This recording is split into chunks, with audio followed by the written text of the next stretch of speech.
across the country in Los Angeles, Austin, Chicago, even in our own streets here in Minneapolis. State governance completely disregarded as military personnel is being weaponized against ordinary people by a wannabe king who considers himself above the law.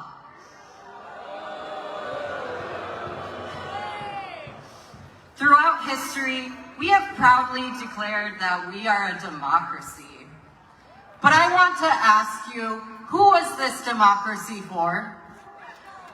Was it for the Dakota people whose land we stand on today? Was it for the enslaved Africans or immigrants whose backbreaking labor is exploited until it no longer fits the king's agenda? This is a historical and pivotal moment. We must continue to resist the fascist and authoritarian regime which is being imposed on us every day. But also, we have the opportunity to use this moment to redefine democracy. Real popular democracy looks like. We must continue to hold this administration accountable. We must continue to resist the breaches of our Constitution, but let us also be clear with our vision and demands. Together, we can fight for a democracy which is authentic and inclusive to all people. We can redefine who we are and what democracy looks like in this country. Together, we can and will prevail. Gracias. Adelante.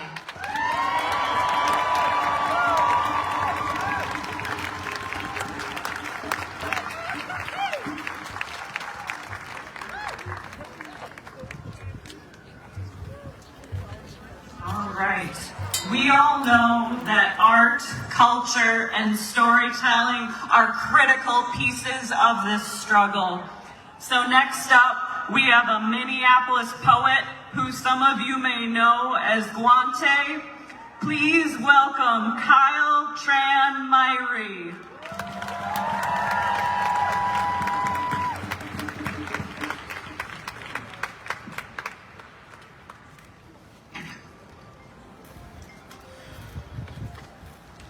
This is about grief and how we hold it and what we might do with it.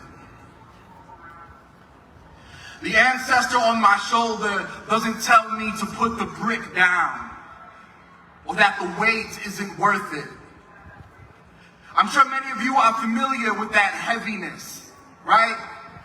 Whether guilt or grief or just the daily shipwreck of the news, all this information we already know, how things are bad, how they've always been bad for some of us, and how shining a light on the bad thing doesn't change it, but can be a first step. How a big march like this can be a first step, but is never a destination. How going back to normal is going backwards, and how desperately the cowards in power want you going backwards. Want you to put the brick down, want you to focus on your job, make money, focus on your family. But I don't have a family without immigrants and refugees. The word family means nothing to me when it doesn't include trans people. The word community means nothing when it doesn't include people with disabilities. Words like justice and peace, they are empty when they don't include Palestinians. There are no billionaires on my block, no kings welcome in my grandmother's kitchen, her voice a beacon. Don't you dare put that brick down, not yet. There are days so heavy they pull the light in. Dawn after darkness, silver lining, guiding star, all that light beyond our reach, and all this heavy held close. These bricks we carry, engraved with the names of all who carried us, made from the mud of home, heavy, like telling the truth in a nation ruled by liars. Heavy, like refusing to leave anyone behind, even when your enemies demand it, even when your allies demand it.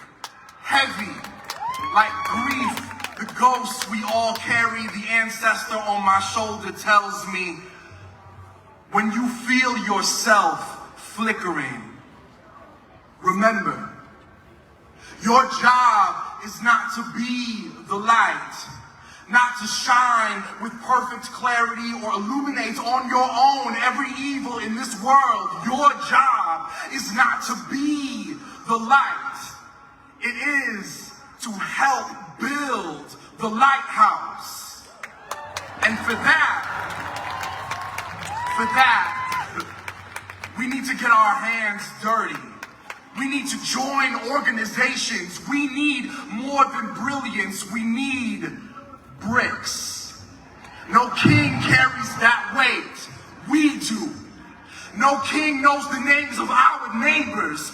We do. No king protects the water, shares food with the hungry, shows up arm in arm with 100 other people when ICE tries to tear apart a family. We do.